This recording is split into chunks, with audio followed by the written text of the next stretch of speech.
Pulau Pasir. Pulau ini lagi-lagi menjadi perhatian khusus karena polemik kepemilikan pulau tersebut. Apakah benar milik Australia, seperti yang sudah diklarifikasi oleh pemerintah Indonesia dengan menjelaskan bahwa NKRI tidak pernah memiliki pulau tersebut? Atau mungkin justru sebaliknya, Indonesia lah yang mungkin sebenarnya pemilik pulau tersebut? Jangan terburu-buru menilai. Mari kita simak alasannya. Kita akan bahas dari sudut pandang yang berbeda. Karena bisa jadi, Pulau Pasir itu adalah milik Indonesia. Simak sampai akhir, dan jangan skip videonya, karena ini penting.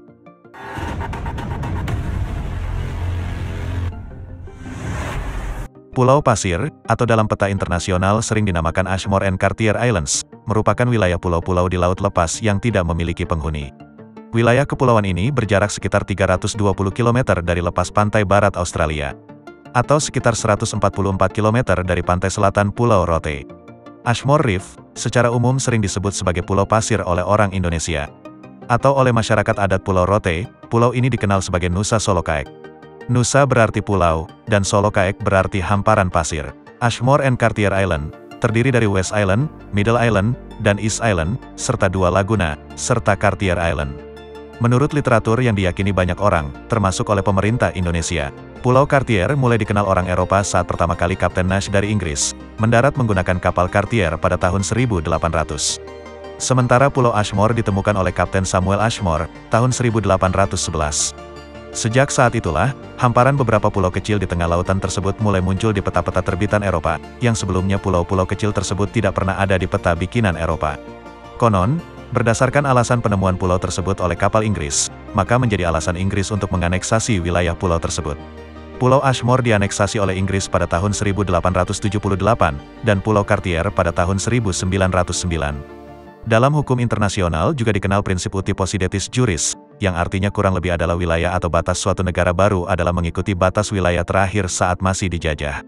Nah, Hindia Belanda sebagai negara penjajah wilayah Nusantara, sepertinya kurang memperhatikan keberadaan Pulau Pasir. Dan tidak melakukan tindakan berarti saat Inggris menganeksasi pulau-pulau tersebut di awal tahun 1900-an. Secara resmi, dunia justru mengakui pulau-pulau tersebut dijajah oleh Inggris. Otomatis, menurut prinsip uti possidetis juris, wilayah peninggalan jajahan Hindia Belanda yang menjadi Indonesia tidak mengikut sertakan wilayah Pulau Pasir. Sebaliknya, wilayah Pulau Pasir dianggap sebagai bekas jajahan Inggris, maka otomatis wilayahnya dilimpahkan ke Australia, bukan Indonesia. Tapi jangan khawatir, Indonesia masih ada alasan kuat untuk merebut Pulau Pasir. Simak terus videonya. Jika dilihat dari jaraknya yang lebih dekat ke Indonesia dibandingkan ke Australia, sepertinya pulau ini lebih cocok masuk Indonesia. Tetapi unsur jarak tentunya tidak bisa dijadikan patokan kepemilikan suatu pulau. Contoh saja Indonesia memiliki Pulau Miangas, yang jaraknya lebih dekat ke Filipina. Atau India juga memiliki Pulau Nicobar, yang jaraknya justru lebih dekat dengan Aceh Indonesia. Dan masih banyak contoh lainnya, yang pada intinya unsur jarak tidak bisa dijadikan alasan hak kepemilikan wilayah pulau, jika tidak didukung dengan alasan kuat lainnya. Jika dilihat dari kronologi sejarahnya, selain jaraknya yang lebih dekat ke Indonesia, maka, inilah beberapa alasan mengapa Pulau Pasir pantas disebut masuk wilayah Indonesia. 1. Jauh sebelum kapal Inggris mendarat di gugusan Pulau Pasir pada tahun 1800-an, masyarakat lokal di masa kerajaan Rote sudah mendaratkan kapalnya di sana. Nelayan Rote dan nelayan Nusantara sudah ratusan tahun mencari ikan di sekitar Pulau Pasir. Bahkan dalam surat register Gubernur Jenderal Hindia Belanda menjelaskan bahwa gugusan Pulau Pasir sudah dikelola orang-orang Rote sejak 400 tahun lalu. 2. Pulau Pasir adalah wilayah milik Kerajaan Rote sejak sebelum Belanda datang. Pada tahun 1729, salah seorang raja bernama Vo Embura dan rombongannya singgah di Pulau Pasir saat melakukan ekspedisi perjalanan laut menuju Batavia. 3. Kebiasaan nelayan masyarakat Rote singgah di Pulau Pasir saat melaut sudah berlangsung ratusan tahun lamanya, karena pulau itu sudah dianggap menjadi wilayah Kerajaan Rote. Sehingga tidak aneh jika terdapat kuburan atau makam orang Rote di Pulau Pasir yang jumlahnya sekitar 161 makam. 4. Jika pada akhirnya Kerajaan Rote harus bertekuk lutut, kalah oleh pasukan Belanda, maka semua wilayah Kerajaan Rote seharusnya dikuasai oleh Hindia Belanda, termasuk Pulau Pasir. Dan jika wilayah negara Indonesia mengikuti wilayah penjajahnya, maka semua wilayah Kerajaan Rote yang direbut Belanda, sesuai prinsip uti possidetis juris, seharusnya menjadi wilayah Indonesia, termasuk Pulau Pasir.